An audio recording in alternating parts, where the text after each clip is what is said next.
ခါကမွေးမြူရေးလုပ်ကင်သောတောင်သူတဦးသည်နွားများမြင်းများနှင့်မြီးများကိုမွေးမြူပြီးလယ်ယာစိုက်ပျိုးခြင်းဖြင့်မိမိအသက်မွေးဝမ်းကြောင်းပြုခဲ့သည်သူ၏ကိုယ်ပိုင်မြင်းနှင့်နွားသည်သူ့အလုပ်ကိုကူညီလုပ်ကင်ပေးသောကြောင့်သူကလကောင်းတို့ကိုကောင်းစွာအစာကျွေးခဲ့သည်တို့ရာတွင်သူသည်ပြင်းရည်သောမြီးကိုအာယုံမဆိုင်ဘဲလုပ်เสียအလုပ်လည်းမပေးခဲ့ပေ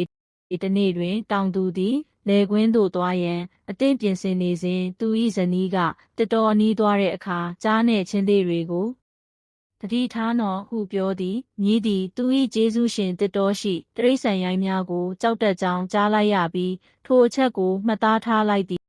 တနေ့တွင်မြည်သည်ကျေးရွာမှထွက်ပြီးထိုနေရာတွင်အစားအစာရှာဖွေရန်တစ်တော်သို့ရောက်ရှိခဲ့သည်မြည်သည်ဂူတစ်ခု၏ဝင်ပေါက်တွင်သေဆုံးနေသောချင်းသေးအရေခွံကိုတွေ့မြင်ခဲ့သည်မြည်သည်အလွန်ပျော်ရွှင်လာပြီးချင်းသေးအရေခွံဖြင့်မိမိကိုယ်ကိုဖုံးအုပ်၍ရွာသို့ဝင်ရောက်လာခဲ့သည်မိမိကိုယ်ကိုဟိတ်ဟန်ကြီးစွာချီးကျူးကာပြန်လာခဲ့သည်ချင်းသေးအရေခွံဖြင့်ဖုံးအုပ်ထားသောကြောင့်လမ်းတစ်လျှောက်ရှိသတ္တဝါငယ်များသည်ချင်းသေးရောက်လာပြီဟုထင်မှတ်ကာကြောက်လန့်တကြားထွက်ပြေးခဲ့ကြသည်ညီကလည်းမိမိကိုယ်ကိုချင်းသေးဟုထင်မှတ်လာခဲ့သည့်အလားတူပင်သူသည်သူ၏ကျေးဇူးရှင်ပိုင်ဆိုင်သောလယ်ကွင်းသို့ရောက်ရှိလာသောအခါထိုနေရာရှိတိရစ္ဆာန်များသည်ကြောက်လန့်တကြားထွက်ပြေးခဲ့ကြသည်ကျေးဇူးရှင်နှင့်သူ၏လိုက်ပါသောခွေးများသည်ချင်းသေးတကောင်ဖြစ်သည်ဟုထင်မှတ်ကာအင်းထန်နီးကပ်စွာချဉ်ကပ်လာကြသည်ထို့ကြောင့်မြည်သည်အစစ်အမှန်ချင်းသေးတယ်ကောင်းအဖြစ်ဝင်ကြွားစိတ်ဖြစ်လာခဲ့သည်အားလုံးကချင်းသေးဟုထင်နေကြတော်လဲညီအတွက်ထူးဆန်းသောအရာဖြစ်ပွားခဲ့သည်ညီ၏ကျေးဇူးရှင်နှင့်လိုက်ပါသောခွေးများသည်ညီထံနီးကပ်စွာချဉ်ကပ်လာခဲ့သည်အဘယ်ကြောင့်ဆိုသောခွေးများတွင်ကောင်းမွန်သောအနံ့ခံအာယုံရှိခဲ့သောကြောင့်ဖြစ်သည်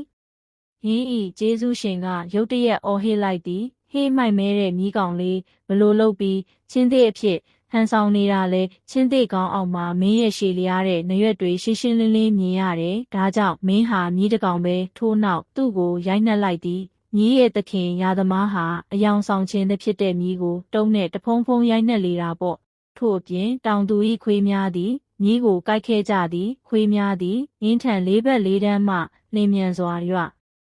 ပိရှားလာကခွေးများတွင်အခွင့်အရေးရသမျှအကုန်လုံးကိုကိုက်ခဲကြသည်ခွေးကိုက်ခြင်းနှင့်ကျေးဇူးရှင်၏ရိုက်နှက်ခြင်းတို့ကြောင့်ချင်းသေးအရေခွန်သည်မြည်၏ကိုမှခွဲထွက်သွားပြီးဒုက္ခများစွာခံစားခဲ့ရသည်မြည်သည်ကျေးဇူးရှင်ဂရိုက်နှက်ခံရသောအခါမြည်သည်ထဲခိုရာအိမ်သို့သွားလဲလျောင်းပြီးမိမိဟန်ဆောင်မှုနှင့်ရရှိခဲ့သောဒဏ်ရာများအတွက်နောင်တရခဲ့သည်ဒီပုံမြင်လေးကိုနားထောင်ပြီးမောင်တို့ညမတို့ဘယ်တော့ဖြစ်အယောင်ဆောင်ခြင်းဆိုတာရာသက်ပံဖုံးကွယ်လို့မရတခဏတာဟန်ဆောင်လို့ရတယ်